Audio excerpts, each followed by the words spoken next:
a Web TV Uai, de Minas para o mundo. Após anos de espera, a Prefeitura de Ubá tomou uma importante decisão para a vida de todos nós ubaenses: despoluir o Rio Ubá, tratando 100% do esgoto de todos os bairros e distritos. Isso representa mais investimento, mais qualidade de vida, mais saúde e bem-estar a todos os ubaenses. Acesse o site da Prefeitura e conheça o cronograma de obras. Agora é realidade. Ubá terá todo o seu esgoto tratado até 2020. Prefeitura de Ubá, administrando o presente, planejando o nosso futuro. Assista a partir de agora mais um programa líder em audiência.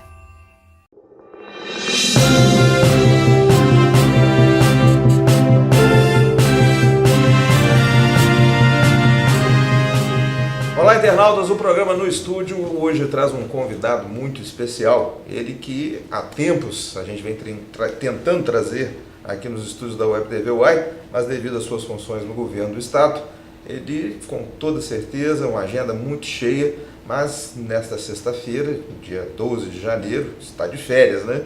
E hoje nós conseguimos trazer aqui nos estúdios nosso grande amigo, ele que é esse ubaense conhecido de todos, hoje prestando seus relevantes serviços na Secretaria de Governo do Estado de Minas Gerais, Luiz Gustavo Dávila Riani. Um prazer recebê-lo aqui no estúdio e vamos bater um papo, né? Já que a sua vida, sua trajetória política, enfim, são muitos casos, muitas histórias. Você vem de uma linhagem tradicional da política mineira e a gente vai conversar de vários assuntos, mas a política realmente é o tema dominante dessa entrevista. Luiz Gustavo, prazer recebê-lo aqui. Prazer, Washington, prazer, internautas. Realmente é um prazer estar aqui. Eu já tinha recebido o convite do Washington e do Gersim por várias vezes para estar aqui batendo esse papo, mas a correria do dia a dia fez com que eu acabasse não conseguindo parar e estar aqui. Mas como ele disse, eu estou no meu último dia de férias hoje e dediquei ele para estar aqui, para bater um papo com os internautas, para realmente as pessoas entenderem qual a minha função hoje no governo, entender a minha posição política, entender a minha posição familiar e a minha história realmente de vida, que eu estou aqui à disposição para a gente abrir o verbo, abrir o coração para que o povo nos conheça.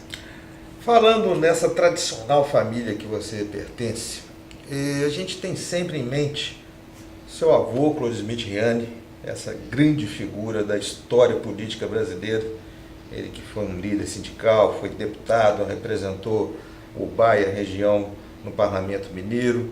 Mas você tem um outro avô que também é vereador na política, que é o nosso saudoso Romeu. Sim, seu Romeu Dávila, figura. E ele foi candidato a vereador, né, nos idos lá da década de 70, eu sei com 78. poucos anos você já estava no palanque dele, né? Sim, eu acho é engraçado, porque eu não tenho uma memória de infância muito boa, mas me recordo que meu avô foi candidato a vereador pela Arena.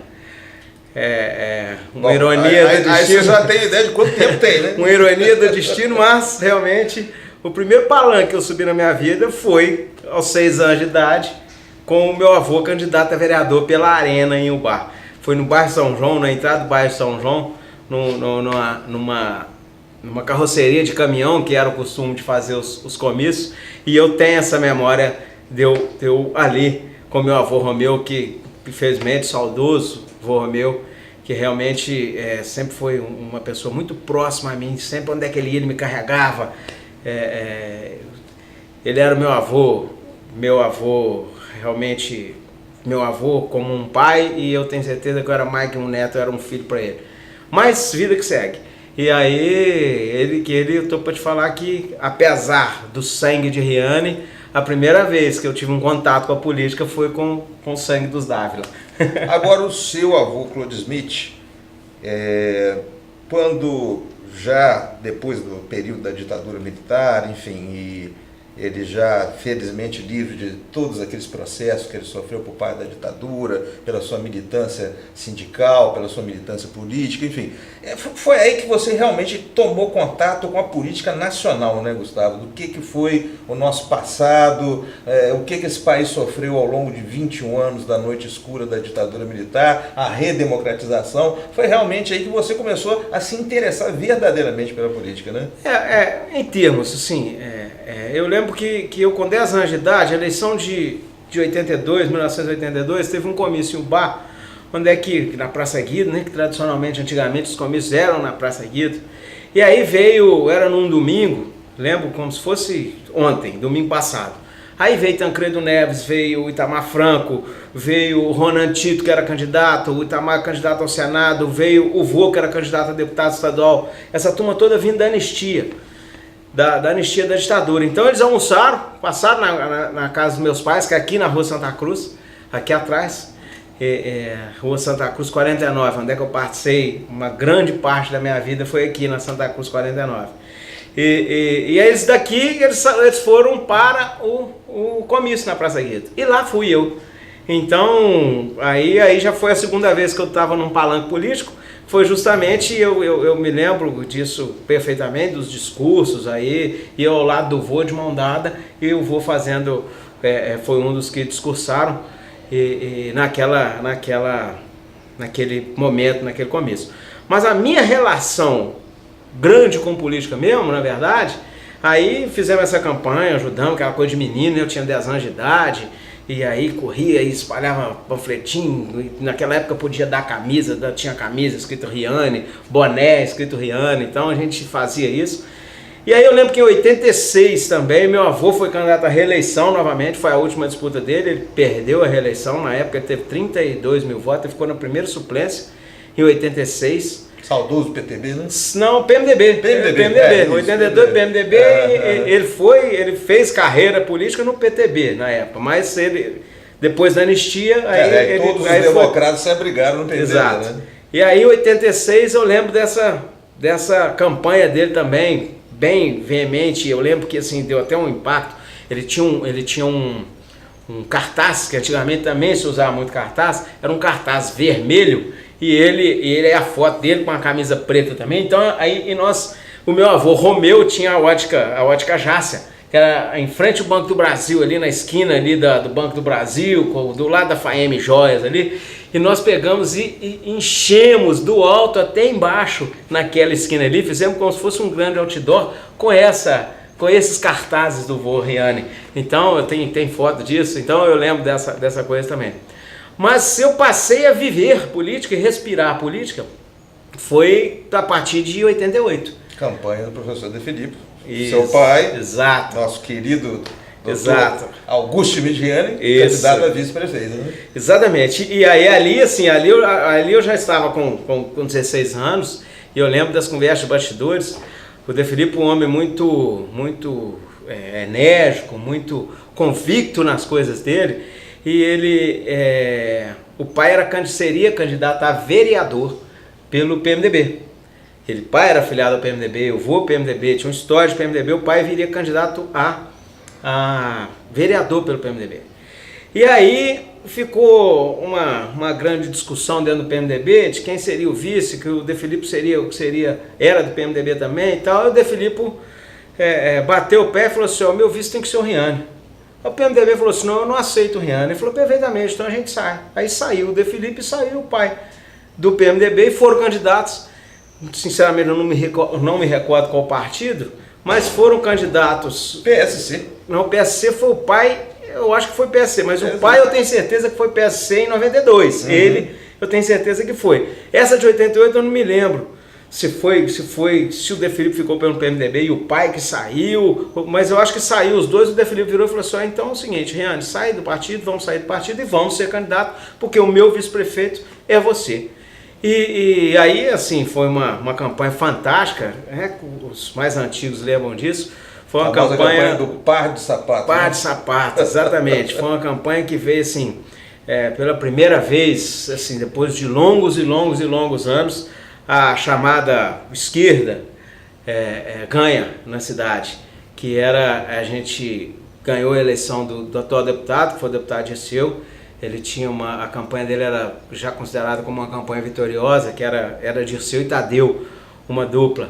Era uma campanha muito bonita que o Dirceu e Tadeu eles fizeram, que traziam trielétricos, tinha um jingle de campanha muito bonito. Aliás, os candidatos eram fortíssimos. Era Ibrahim Jacob, eu sou o vice dele, era Edgar, não era? O Edgar Cruz? Isso. Era o vice dele, que era dono de fábrica de imóveis, homem também muito conceituado. O senhor Ibrahim, não precisa de falar a hombridade que era do senhor Ibrahim. Então tinha Dirceu e Tadeu, Ibrahim e o senhor Edgar, era o pai, o De Felipe, o pai, e tinham mais, né? O PMDB acabou lançando um candidato também, né? Salvo engano, foi o Zumar Marques. Foi o candidato, doutor Zumar Marques, foi o candidato do PMDB. E uma campanha nossa completamente sem dinheiro. Professor De Felipe, um professor. Não precisa de. Só aí já se fala, professor. Então, infelizmente, o professor nunca foi uma profissão que se pagou-se o que eles realmente merecem e mereciam. E merecerão a vida inteira. Então, assim, foi uma campanha muito pobre. Foi uma campanha de pé no chão, literalmente, de sapato no chão. Onde é que, assim, e ela foi uma campanha que foi sendo abraçada pelo povo. E a gente saía diariamente, cedo, e subia morro, ia de casa em casa, ia falando a verdade, e olhando no olho da pessoa, e falando o porquê, o que queria, o que queria para a nossa cidade, a UBA de verdade que era, não era um mundo da fantasia, era um mundo real. E aí deu que nós ganhamos a eleição. Ao final da história, na última semana, podia-se fazer campanha também praticamente até o último dia, e eu lembro de uma coisa maravilhosa que aconteceu na campanha, que hoje não se vê, e até se vê, provavelmente a Justiça Eleitoral vai falar que está tendo doação de brinde, né? E vai querer arrumar problema. Mas voltando novamente à Rua Santa Cruz 49, lá tem uma garagem muito grande, que atrás da nossa casa tinha um prédio, tem até hoje um prédio, então tinha garagem do prédio muito grande. E no último dia de campanha, o agradecimento final da campanha de Felipe Riani, nós marcamos uma grande confraternização na parte da manhã, com os movimentos de jovens da cidade, aqueles movimentos de jovens de igreja, que tinha o GAGE, tinha o Jupac, tinha o Emanuel, tinha esses movimentos todos de jovens engajaram na campanha de Felipe Riani. Então, assim, era uma campanha que nós aí conseguimos reunir todos esses movimentos, todas as pessoas que topavam, que encararam a campanha, e trabalharam ao longo da campanha, porque a campanha não era de 40 dias, era de 120 dias, era uma campanha muito longa, era uma campanha muito pesada. E aí reuniu-se todos ali e foram entregues a várias pessoas, cada um a gente entregava, saiu todo mundo com um cartão escrito: fica sempre um pouco de perfume nas mãos que oferecem rosas. Isso fez história. E aí, todas as pessoas saíram com este cartão e uma rosa na mão, e saiu isso, 200, 300 pessoas daqui da Rua Santa Cruz, rumo ao centro de Ubá, distribuindo isso e cantando: fica sempre um pouco de perfume. E isso foi a coroação de uma campanha que a história de Ubá precisa deixar isso marcado em algum lugar da história de Ubá. Eu tô marcando isso aqui agora, hoje.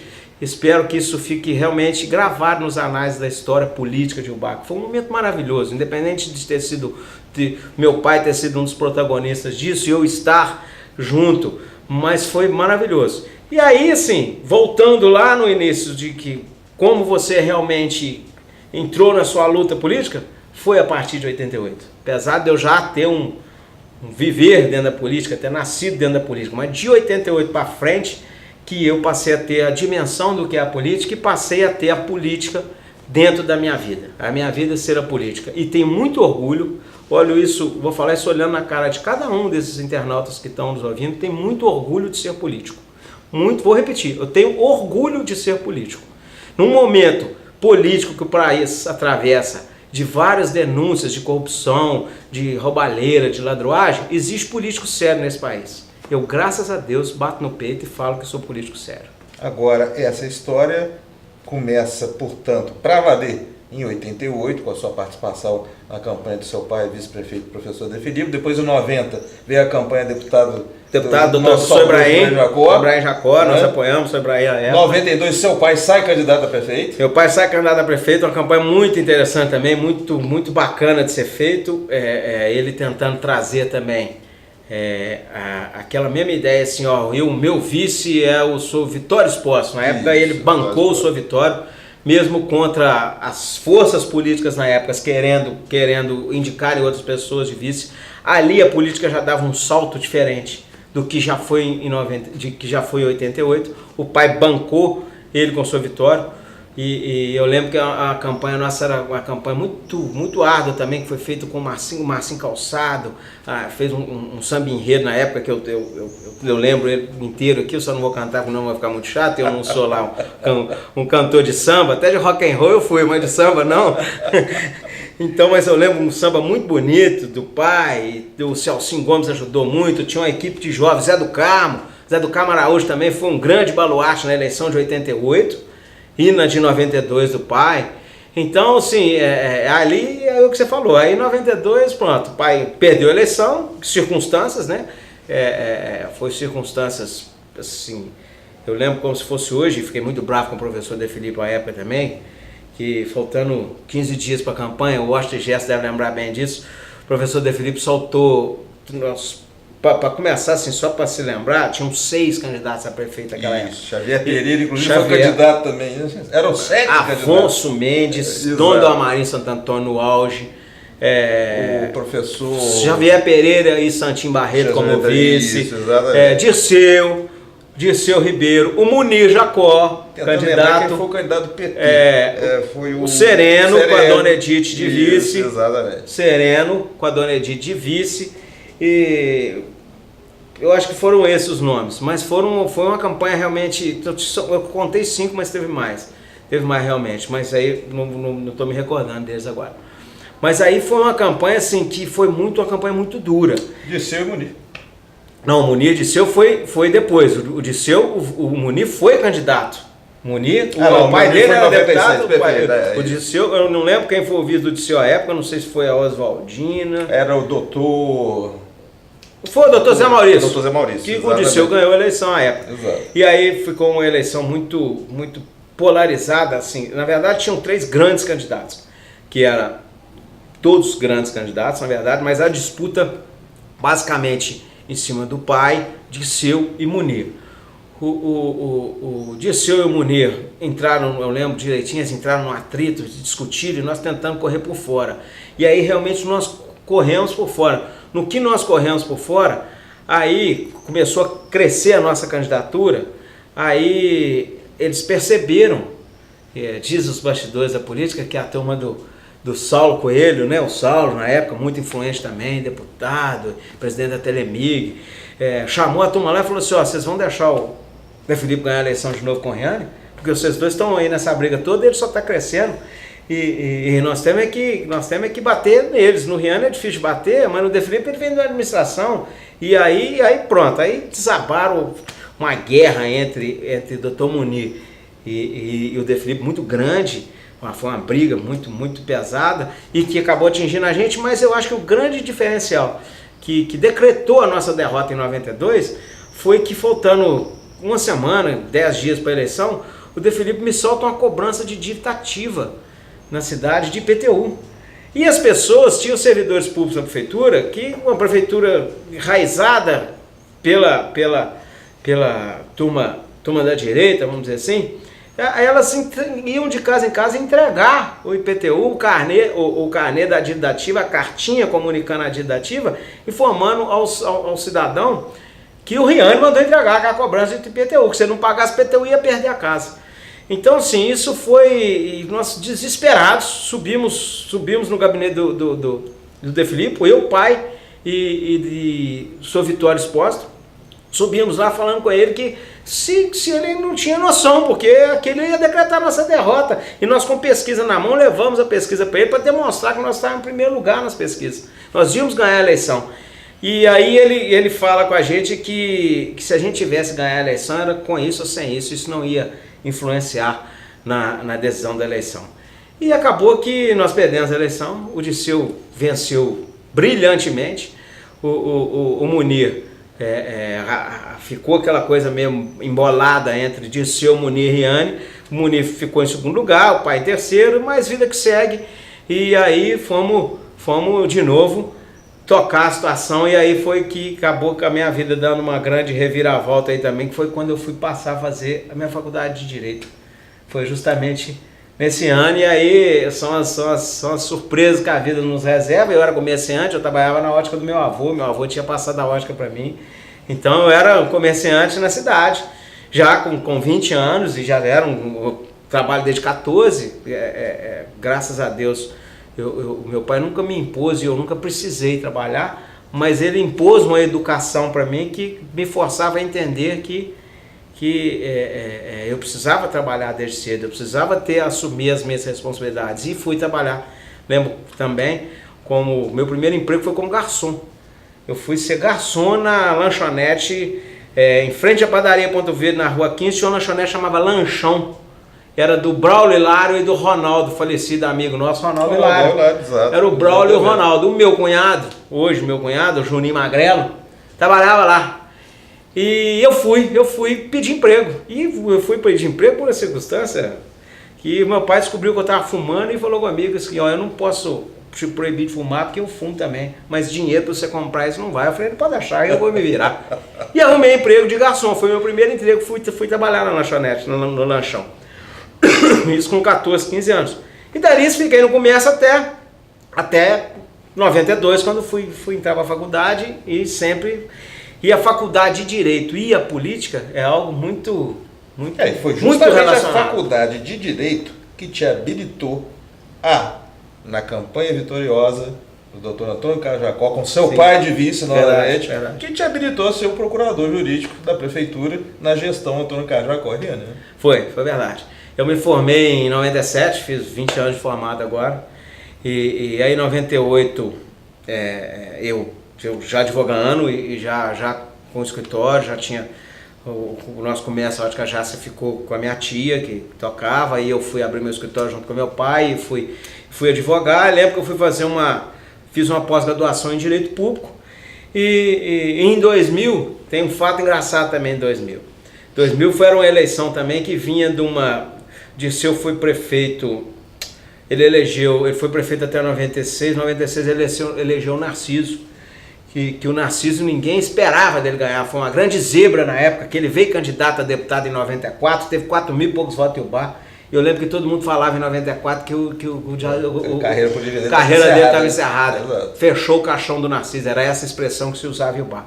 E veio o Dirceu em 96 e consegue, e apoia o Narciso com toda a história política dele, que é muito bonita, né?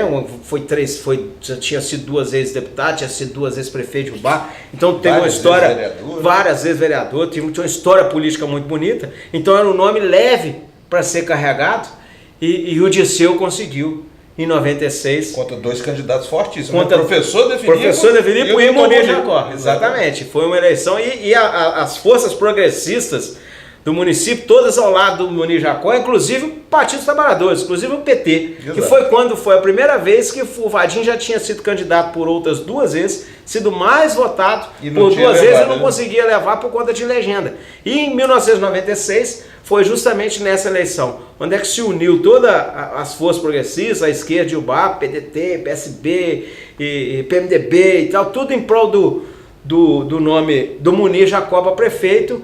Mas o Dirceu conseguiu, o candidato do Dirceu foi o Narciso, que era um candidato, como eu disse, um candidato muito leve, muito tranquilo de carregar, como é até hoje, uma pessoa muito bem, o Narciso sempre foi muito bem, e aí conseguiu ganhar as eleições. Vadim conseguiu ser eleito vereador, e aí conseguiu ter uma Câmara de Vereadores também muito bacana, que foi uma Câmara até de oposição, que teve o Vadim, teve o Antônio Carlos Jacó, teve o Miguel Gasparoni, teve o Fernando Fagundes. Era uma eleição, era uma Câmara de Vereadores muito boa, muito qualificada que nós tivemos. O Narciso enfrentou com unhas e dentes realmente aquela administração dele. Por quê? Porque tinha um legislativo muito atuante. muito atuante no seu compromisso de legislar e fiscalizar. E eu lembro, eu não sei porquê, mas eu lembro que até o pedido de impeachment do Narciso, ele enfrentou aquela época. Teve um pedido de impeachment. Teve até a CPI. Teve uma CPI, teve uma questão de CPI e tal. Eu esqueci de falar aqui também, mas eu lembro que a primeira vez que eu ouvi falar no nome do Washington, foi lá nessas 90 e poucos, e tinha um jornal da Vera Coelho. Isso, como é que chamava? Tribuna Regional. E o Washington era o cara da coluna, era o colunista político que, ó, só de si, só ele era meio que uma parte. E repórter também. Repórter. Então, e ele só gostava de soltar as pitadinhas de maldade. Então... que aliás é o que faz uma coluna política. E ó, não mudou muito não, tá? Só falta coluna política. Mas o Gersinho já está providenciando isso aqui na TV. Mas eu sei que aí, assim, aí foi em 2000, ganhamos, eu coordenei a campanha do Antônio Carlos Jacó, e eu queria contar um fato interessante que foi que nós estávamos, o candidato a prefeito seria o Fernando Fagundes. Sim, candidato a prefeito, o Antônio Carlos, desde sempre afirmando que era candidato. No PMDB que ele estava? No PMDB, exatamente. Eu tinha brigado com o tio dele, o Ibrahim, e tinha saído do PDT e ido pro PMDB. E aí ele sempre procurando o pai e eu negociando com o Fernando Fagundes. O Fernando Fagundes seria candidato pelo PT e tal. E aí ficava aquela coisa e tal. O Nando, até hoje a gente se fala, porque ele hoje também ele é diretor da Light, que o proprietário dela é Estado de Minas, então a gente sempre nos encontra em Belo Horizonte. E aí o Nando até hoje não perde a mania de gostar da noite. Ele gosta de tratar, as tratativas dele são sempre na noite. Então eu lembro que era 2, 3 horas da manhã, eu e o Nando conversando no telefone de política, de Ubá, como é que fazia. E aí eu lembro que um belo dia, cara, o Nando vira pra mim na lata e fala assim, não sou candidato. Eu falei, fudeu, porque eu já tinha todas desculpem, internautas, mas eu falei, pronto, agora deu o que deu, porque eu por várias vezes empurrei o Antônio Carlos Jacó com a barriga. E o Nando, como mandato de vereador, que colocou ele em evidência. Exatamente, né? E assim, e aí aquela coisa, o Antônio Carlos, tal qual o De Filipe em 88, como o grande azarão da eleição. Exatamente. Ninguém esperava que o Antônio Carlos fosse eleito prefeito daquela época. Disputando ninguém esperava a chapa de Seu Munir. Exatamente. E Narciso Rogério Gazola. Exatamente isso. Olha como é que foi. Isso eu estou dizendo, ninguém esperava. Isso lá em fevereiro, em março, que era quando estavam as tratativas para as eleições. Aí lembro como se fosse hoje, morreu um grande homem, um grande político que teve o Ubá também, e grande articulador político. Hoje a gente vê que falta que ele faz, Walter Brick. Exato. Você lembra? Walter Brick, faleceu Walter Brick. Foi um choque, e aí foi em abril, eu lembro, eu fui ao enterro, o Antônio Carlos me puxou pro lado e falou comigo assim, pô, vamos fechar a dobradinha ou não vamos? Vamos, tá fechado. Eu tive a sorte de falar que tá fechado. E aí ele assustou porque ele tinha conversado com alguém para serviço dele também, que era o próprio Rogério Gazola. Não sei se você lembra que tinha uma conversa com o Rogério Gazola querendo serviço do Narciso, querendo serviço e o Rogério do PMDB, né? E aí aquela história, e aí ele precisava de um retorno. Aí falou, ó, aí ele foi muito honesto, muito homem comigo, Antônio Carlos, lá no velório, falou assim, ó, beleza, eu preciso ter um retorno do Rogério Gazola. Depois do retorno dele, se você não topar, tá fechado, o vice é seu pai. No dia seguinte ele me ligou falando que o Rogério não topou, e dali para frente nós partimos para a campanha, e aí foi a campanha vitoriosa também. Em 2000 eu coordenei aquela campanha, foi uma campanha muito difícil também, uma campanha sem dinheiro, nem tanto sem dinheiro quanto em 88, mas uma campanha também sem dinheiro, mas uma campanha de olho no olho realmente, uma campanha das pessoas vendo o que nós queríamos. E assim foi feito, foi uma campanha muito bonita, muito sadia, ganhamos a eleição, administramos o Ubá até 2004, e aí eu já como procurador-geral do município, e aí que o meu universo profissional abriu, porque aí eu fui ser procurador da Câmara de Rio Pomba, depois eu fui prestar um serviço na Câmara de São João Nepomuceno, fui ser procurador-geral no município de Tabuleiro, da onde eu fiquei até 2012, em 2008 eu fui procurar a carreira mais profunda no ramo do direito, que aí eu fui para o sul de Minas, foi quando eu passei a conviver com o Odair Cunha, que é o secretário de governo, e com o Ulisses, que era o chefe do gabinete dele à época.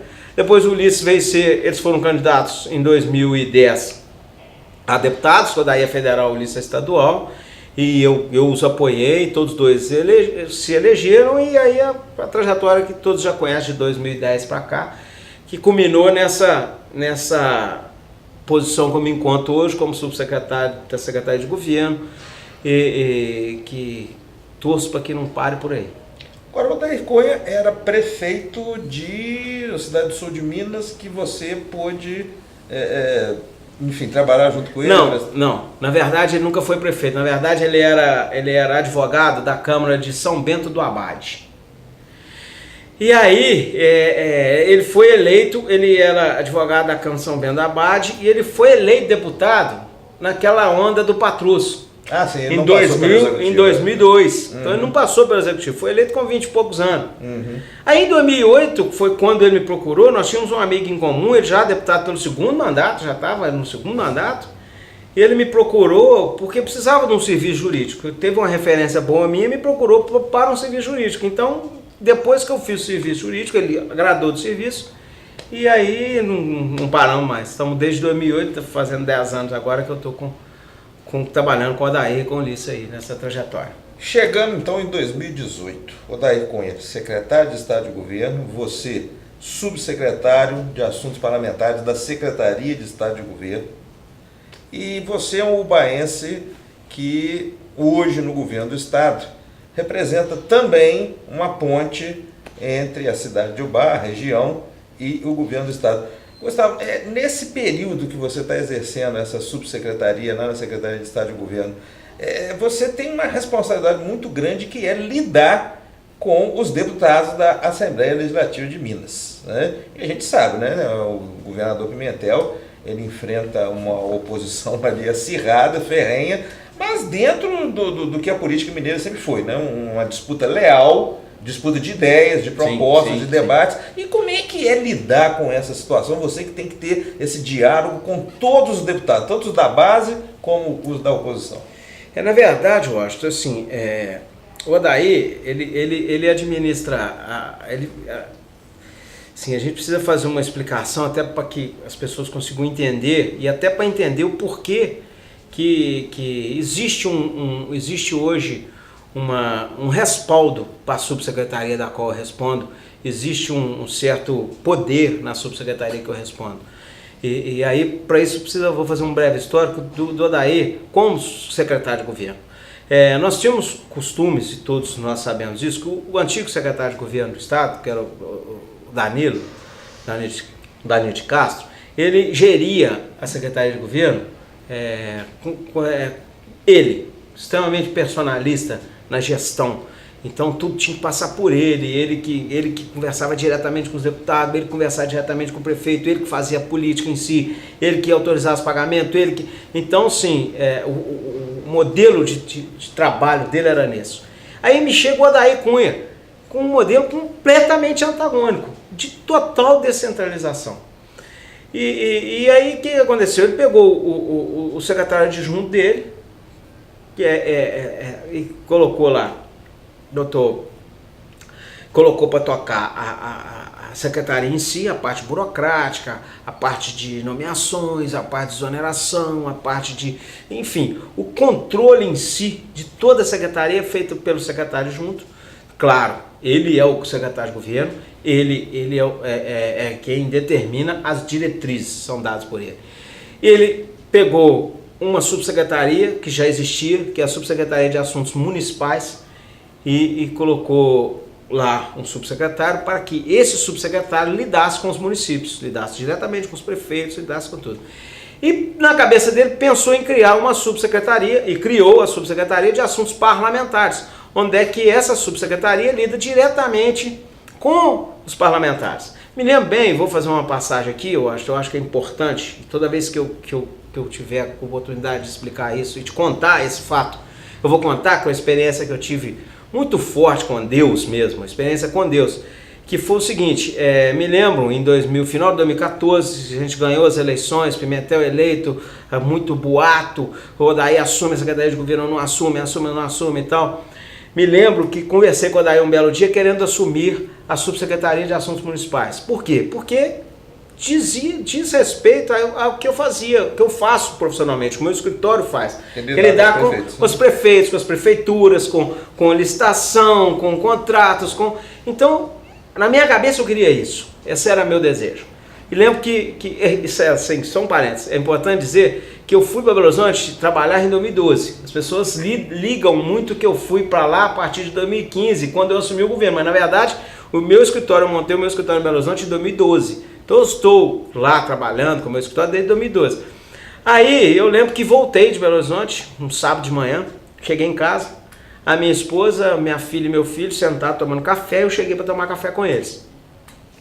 E aí chamei eles e falei assim, deixa eu falar com vocês, eu preciso que a gente ore, peça a Deus, vamos todos orar e pedir a Deus, porque eu estou para assumir um cargo importante no governo, um cargo de subsecretário, e se for vontade de Deus que realmente que eu assuma esse cargo aí, a subsecretária de Assuntos Municipais, só que eu não sou, a princípio parece que eu não sou o nome preferido do Odair para assumir isso, então sim, eu acho que vamos colocar isso nas nossas orações, todos nós, para que Deus coloque o que é melhor, o que for melhor não só para mim, mas para nós todos.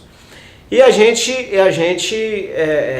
aí meu filho à época, 2000, com 11 anos, 11 para 12 anos já eu acho, pai, vamos consultar a Bíblia, o que Deus fala para nós, porque lá na nossa igreja, que é a Cristã Maranata, a nossa relação é muito direta com Deus. Então a gente acredita muito nessa situação da nossa relação com Deus, de Deus nos falar diretamente, a gente acredita muito nisso. E aí meu filho abriu a Bíblia na consulta, orou e fez a consulta, e eu falo que eu tinha que guardar qual foi o versículo que saiu, mas o versículo que ele colocou foi alguma coisa assim, fique tranquilo, o trabalho é seu, alguma coisa nesse sentido, foi um versículo eu me arrepio, acho, tá? Foi uma experiência muito forte com Deus, e isso foi em novembro, dezembro. Chega janeiro, Odair monta a equipe dele, Gustavo Riani ficou de fora. Chega fevereiro, eu ligo pro adjunto, meu amigo fala com ele, meu chefe, deixa eu te falar, eu tô vendo que tá todo mundo encaixado a nossa equipe, e o Odair não me falou nada, não me aproveitou, falei com o Ulisses até também, que era o deputado reeleito, primeiro secretário da Assembleia, ia ser o primeiro secretário. Aí eu falei assim, então senhor, eu só precisava saber, porque eu preciso dar um norte para minha vida, porque esse ano é ano eu costumo dizer que no meu serviço público existe período de safra e entre safra, e o ano pós-eleição é sempre um ano de safra. Eu falei, então se o Odair não me quiser, eu preciso tocar e caçar mais contratos, viver do meu escritório, continuar fazendo o que eu fazia e tal.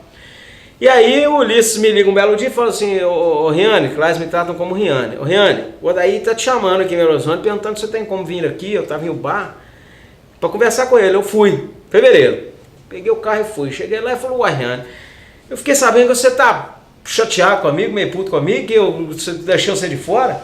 Eu falei, Odair, assim, a verdade eu fiquei mesmo, pô, nós estamos juntos desde 2008 e tal, na hora de comer o filé mignon, você me deixou roer o osso, na hora de comer o filé mignon eu fico de fora, então ele falou, não, mas não estava sabendo, para mim você queria tocar seu escritório do jeito que você tá. Eu falei, não, Odair, o meu escritório a gente consegue tocar ele do jeito que tá e tal, ele anda pelas próprias pernas. Ele falou, não, então eu tenho o que você precisa, eu vou criar a subsecretaria de Assuntos Parlamentares, uma subsecretaria que não existe no governo, e o perfil que se encaixa para lidar com eles é o seu perfil. Então você vai ser meu subsecretário se você topar.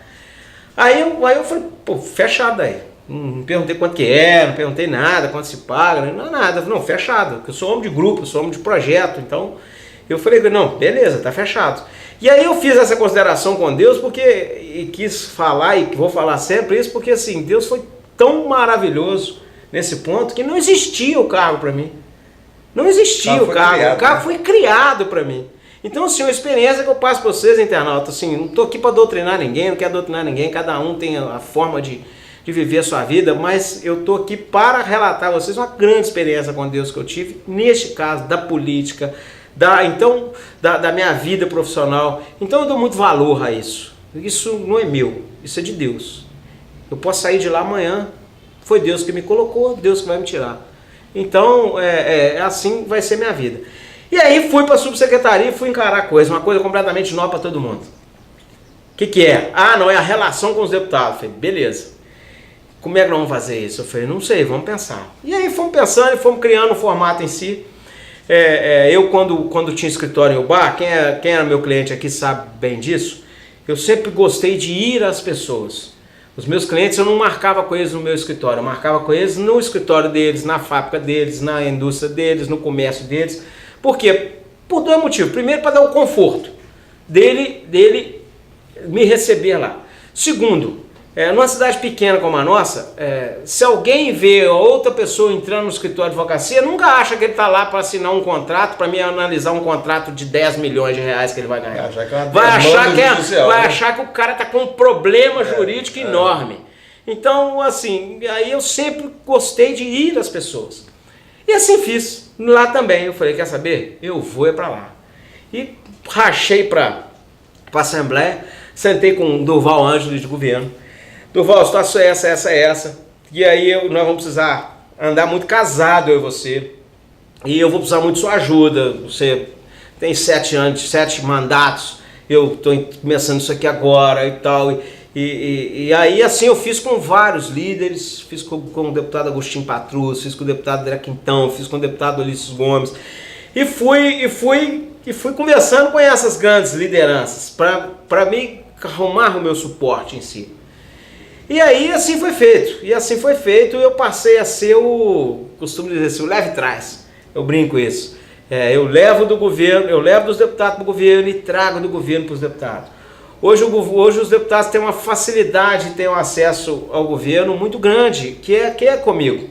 E esse jeito meu brincalhão vamos dizer assim, sou muito austero também nas coisas, mas sou muito flexível, E é isso, as pessoas acabam sendo amigas nossas, tornam-se amigas. Eu fiz uma conta ontem, voltando de viagem com a minha mulher, de 77 deputados que existem na Assembleia, 4 não tem nenhum que eu não converso, todos eu converso muito bem. Inclusive o deputado do Seu Ribeiro. Inclusive o deputado do Seu Ribeiro, que é meu amigo e do Seu Ribeiro, e outra, vou chegar nesse capítulo de Seu, que eu acho importante a gente falar isso, mas dos 77 deputados da Assembleia, tem 4 que eu não me relaciono maravilhosamente bem.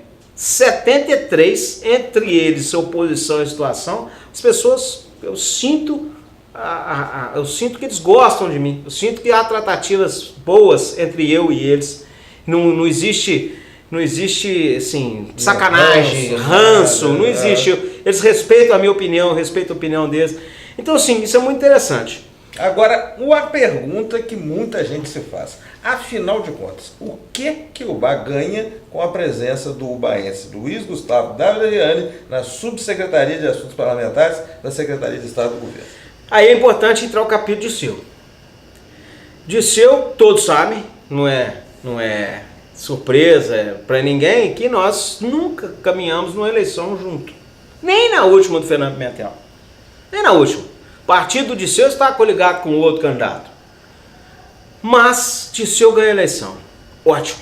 Era um sonho que o Ubá tinha desde 1998, foi 97, que foi o último ano do mandato do deputado Brian Jacó, que o Ubá não tinha um representante legislativo. Então para o Ubá foi uma maravilha. Elegeu-se o Disseu, que ótimo. O Ubá tem um representante na Assembleia Legislativa. O Disseu, com a sabedoria que lhe é peculiar, depois que eu assumo o cargo no governo, em seus discursos lá na Assembleia, como em vários locais aqui em Ubá, fala que Ubá é uma cidade privilegiada, que além de ter um representante no Legislativo, tinha um representante no Executivo. Ele cansou de falar isso. Eu agradeço de público aqui as palavras do Disseu, que ao longo desses 3 anos que nós trabalhamos quase que diariamente juntos, uma pessoa que eu aprendi a respeitar, aprendi a ouvir muito, aprendi a ir trocar opiniões e a pegar a sabedoria e a experiência política dele, que eu trouxe muito para mim. Fomos adversários nas últimas eleições municipais, ele saiu vitorioso e nós ficamos em segundo lugar, mas o Ubá ganhou realmente porque tinha candidatos de peso. Então, sim, o Disseu foi muito importante O que ele tem a ver com a minha nomeação no governo? Nada. Não teve nada, porque isso foi uma relação criada com o secretário de governo Adair Cunha e com Deus, como eu expliquei aqui. Mas que o Dirceu acabou sendo de suma importância, e é de suma importância, porque a importância de um deputado frente ao governo e ao governador hoje é muito importante. Eu costumo dizer para as pessoas que o Dirceu hoje, ele é um cara que representa muito mais do que se imagina. E como ele mesmo diz, ainda bem que tem eu, porque ele, claro que ele sobreviveria sem mim, lógico que ele sobreviveria. Eu não sou quem tem um mandato eletivo, quem representa o povo é o Dirceu, não sou eu não. A cara do povo é do Dirceu, não é minha. Por quê? Porque o povo deu voto para ele. Eu não fui candidato, não tinha jeito deles me darem voto, mas deram para ele. Ele está lá legitimamente representando o Ubá. E isso eu me orgulho muito de ter um representante de Ubá na Assembleia Legislativa. Ele hoje nos ajuda demais. Eu realmente, no que posso ajudá-lo, eu ajudo. Mas ele é vice-líder do governo, ele tem um trânsito junto às secretarias, junto à Segov também, praticamente com trânsito aberto, direto, porque ele não precisa muito de mim para abrir portas, diferente de outros. Ele costuma dizer que eu abro as portas para ele. Mas isso é a humildade dele, é a sapiência dele que faz isso. Mas realmente ele sabe da importância disso. Então o Dirceu é um capítulo muito importante a gente falar isso. Além de ter ele no Legislativo, tem eu no Executivo. E eu no Executivo, para que a gente consiga realmente colocar o Ubá no cenário do Estado. E nós colocamos. Tanto o Dirceu, com o mandato eletivo dele, com o poder de voto que ele tem. Ele colocou o Ubá no mapa do Estado. E eu ajudei também a Ubá estar no mapa do Estado. Hoje, em qualquer secretaria que você fala no governo, quando você fala em Ubá, você lá tem duas referências. Dirceu Ribeiro e Gustavo Riani. Graças a Deus conseguimos levar para o Estado, voltar a Ubá a ser a cidade reconhecida do cenário político que é no Estado, e na Zona da Mata. Hoje com uma cidade realmente representativa no Estado com relação à nossa Zona da Mata. E isso, graças ao Dirceu com seu mandato eletivo e graças a mim também na minha posição de subsecretário. E você, neste 2018, a perspectiva do governador Fernando Pimentel se reeleger está em aberto, ele com certeza é candidato à sua própria reeleição. E dentro das suas perspectivas, Gustavo, você tem aí aberta à sua frente a possibilidade de continuar na subsecretaria ou de assumir uma pré-candidatura a deputado, que é o que já tem se comentado por aí. Você é pré-candidato a deputado federal. Sim, sou pré-candidato a deputado federal. Isso não adianta ficar de joguinho político. Não sei, vou ver. Não, sou pré-candidato a deputado federal. Existe hoje um grupo político, que é o grupo político da cidade, que disputou as eleições municipais. Tivemos quase 13 mil votos. Então é um grupo político de representatividade. Hoje é um grupo formado por nomes como Rafael Faeda, como Samuel Gazola, como Edei Pacheco, como o meu pai, o Schmidt Riani, o Juninho Caputo, a turma do PCdoB, a turma do PP toda, uma parte do PDT tem se conversado, mas enfim, existe um grupo político. Onde é que esse grupo político teve 12.800 votos, quase 3 mil votos em Ubá? Esse grupo político precisa ter uma representação. Eu acho que uma candidatura não se faz uma candidatura de si próprio. Você não é candidato seu. Para você ser, eu costumo falar isso, você ser candidato, você precisa ter trabalho prestado e base eleitoral. Trabalho prestado eu tenho para Ubá. Ao longo de 3 anos que eu fiz lá, eu fiz um balanço por alto. O governo do estado de Minas já liberou investimentos para Ubá, excetuando emendas parlamentares, equivalente a 3 milhões de reais. Então, o trabalho prestado eu tenho para Ubá hoje. Eu tenho como chegar na porta, na casa das pessoas, bater e falar com ela: olha aqui, olha a escola, olha a reforma da escola Francisco Artidório de 600 mil reais, foi nós que arrumamos. Olha o carro da APAI, a Doblô, que a APAI está andando, foi nós que arrumamos. olha o Adoblô que está carregando as crianças da Lupan, foi nós que arrumamos. Olha, então, olha o dinheiro do Hospital São Vicente de Paula, quase 200, mais de 200 mil reais, foi nós que arrumamos, 240 e tantos mil reais. Nós que arrumamos, e nós que arrumamos, nós que eu falo é nós mesmo, não é nós, Gustavo Riani, é nós, governador Fernando Pimentel, um ônibus escolar que deu muita história, muita conversa uma época em Ubá, foi nós que arrumamos, governador Fernando Pimentel, Luiz Gustavo Riani e deputado Dirceu Ribeiro, além de outros deputados, como o deputado Ulisses Gomes, que é meu amigo particular, que arrumou a verba para dinheiro, o carro para a PAI, que arrumou dinheiro para o hospital, o deputado André Quintão, que arrumou várias emendas parlamentares para entidades em Ubá, deputado Agostinho Patrus, que arrumou 50 mil reais para o Hospital São Vicente, isso tudo que nós pedimos, deputado Alencar da Silveira, da oposição, que arrumou dinheiro para o Ubá, para o núcleo do câncer, deputado Dirceu Ribeiro, não precisa falar a quantidade de recursos que o Dirceu trouxe para o Ubá. Então, sim, quando eu falo, aí volta naquela história, o Ubá entrou no mapa do estado. Você tinha um histórico de Ubá que o Ubá não estava no mapa. No governo dos Tucano, o Ubá, infelizmente, saiu do mapa. Não tinha Ubá no mapa. E Dirceu Ribeiro e Gustavo Riani colocou o Ubá no mapa. Então, eu acho, em virtude disso, o grupo decidiu que a gente tinha que ter uma pré-candidatura. E me indagaram, e aí? E aí que eu disse a eles o seguinte, uma candidatura não é minha, ela tem que nascer. Essa candidatura, você coloca tijolo por tijolo numa construção, é uma construção. Então eu estou fazendo essa construção. Se eu vou conseguir chegar ao final da minha obra, não sei, é o desejo. Essa obra pode durar até o final do ano, ou pode durar mais 4 anos, ou pode virar uma obra de igreja. Espero que ela termine ao final do ano, que eu consiga construir fazer essa construção política até o final do ano. Os tijolos estão sendo colocados. Eu preciso ter um mestre de obras, que chama o governador Fernando Pimentel. Eu tenho um grande pedreiro, que chama Odair Cunha, que são quem irão dar as diretrizes. Fernando Pimentel e Odair Cunha. Eu sou mero servente pedreiro que vou executar o que eles falarem. O servente pedreiro quer construir a casa esse ano, quer terminar a casa esse ano. Se o mestre de obra e o pedreiro acharem que eu devo terminar a obra esse ano, o grupo para me ajudar já está formado, já estamos ajudando. E se Deus quiser, vamos construir a casa esse ano e vamos trilhar o caminho para Brasília, deputado federal. Bom, esse 2018, então, aguarda com muita expectativa a consolidação dessas pré-candidaturas em candidaturas, e a gente torce realmente para que o Ubá consiga eleger em 2018 um deputado federal, que consiga reeleger um deputado estadual, que precisamos dessa representatividade tanto em Brasília quanto em Belo Horizonte, e a expectativa da população é que nossos representantes possam estar aí trazendo para o Ubá e para a região as obras, os recursos, os projetos e as ações que essa cidade e essa região tanto carecem, tanto precisam. Né?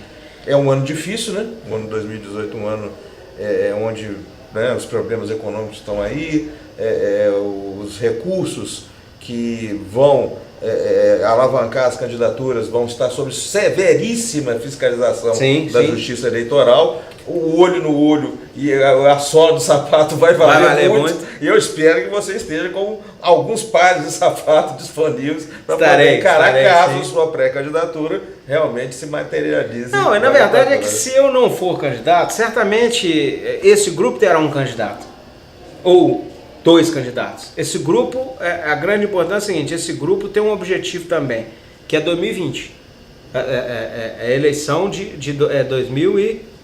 eleição municipal de 2022. 2020. Esse grupo vai disputar as eleições de 2020. Esse grupo tem nomes e vários nomes para a disputa de prefeito. E vamos encarar. Então nós temos um objetivo. Costumo brincar. A minha esposa outro dia me perguntou, mas Gustavo, você está pensando na eleição de 2020? Eu falei, a eleição de 2018 já está acontecendo. O político sempre pensa na próxima eleição. A de 2018 já está ocorrendo. Já estamos na eleição de 2018. Já estamos nas tratativas. Agora nós estamos pensando na de 20, porque a 18 já está aí.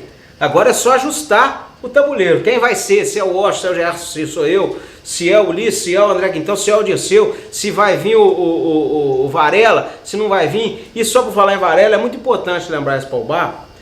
Muriaé tem mais ou menos o mesmo número, um pouco mais de habitantes que a gente. Muriaé tem 2 deputados estaduais, 2 deputados federais.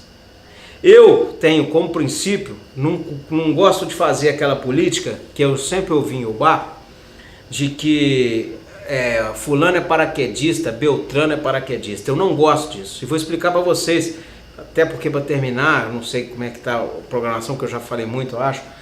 Mas eu não gosto dessa situação de paraquedista, por quê? Porque hoje eu em Ubá não serei paraquedista. Mas a partir do momento que eu atravessar o Poço da Puru, chegar em Tocantins, lá eu serei paraquedista. Quando eu chegar lá em Juiz de Fora, eu serei paraquedista. Quando eu chegar lá em Guiricema, eu serei paraquedista. Então, essa história de que assim, não vem trazer candidato paraquedista, não existe candidato municipal. Candidato municipal é vereador. Nós somos candidato a deputado estadual, deputado federal, para representar o povo numa esfera mais alta. Então essa conversa assim, eu discuto, não gosto, respeito a opinião de quem acha. Temos que votar em candidato de Ubá. Não acho que tem que votar em candidato de Ubá. Você tem que votar no candidato que a sua consciência mandar. Brinco e falo com um grande amigo que eu tenho em Ubá, com um dos homens, dos baluartes que tem em Ubá, que é o Nilson Rimé, Nilson Moraes. O Nilson uma vez falou comigo assim, eu vou votar em fulano de tal, para deputado. Aí eu falei, ô Nilson, deixa eu te falar, você tem todo o direito de votar no fulano de tal, rapaz, mas eu acho que você está cometendo um grande erro. Ele falou, por quê, rapaz? Se ele gosta muito de mim, eu gosto muito dele. Eu falei, pelo seguinte, rapaz, você está dando, vou te dar um exemplo, você recebe um convite para um aniversário de 15 anos. Você tem coragem de entregar esse convite para esse cara que você vai votar?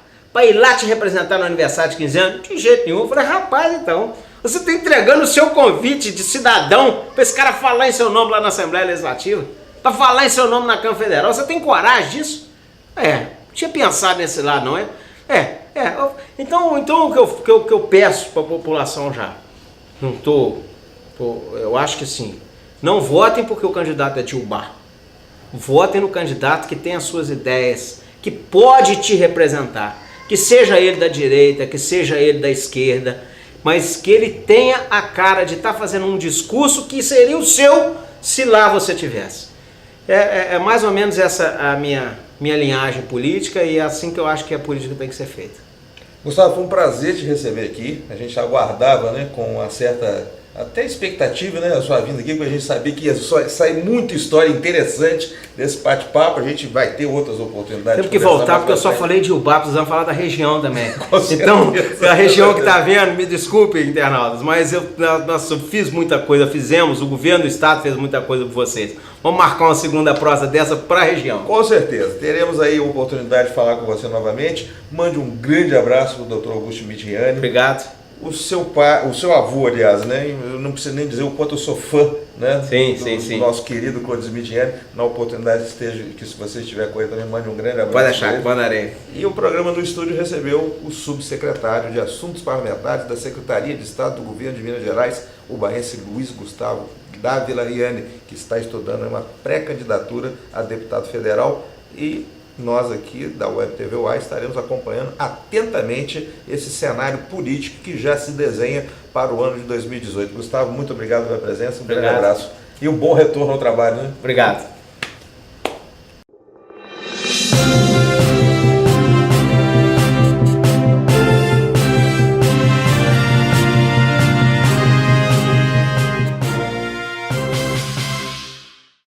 Após anos de espera, a Prefeitura de Ubá tomou uma importante decisão para a vida de todos nós ubaenses. Despoluir o Rio Ubá, tratando 100% do esgoto de todos os bairros e distritos. Isso representa mais investimento, mais qualidade de vida, mais saúde e bem-estar a todos os ubaenses. Acesse o site da Prefeitura e conheça o cronograma de obras. Agora é realidade.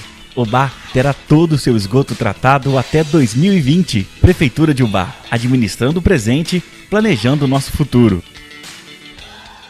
A Web TV UAI está em todo lugar. Siga-nos pelo Facebook, Instagram, Twitter, YouTube e pelo site www.webtvuai.com.br.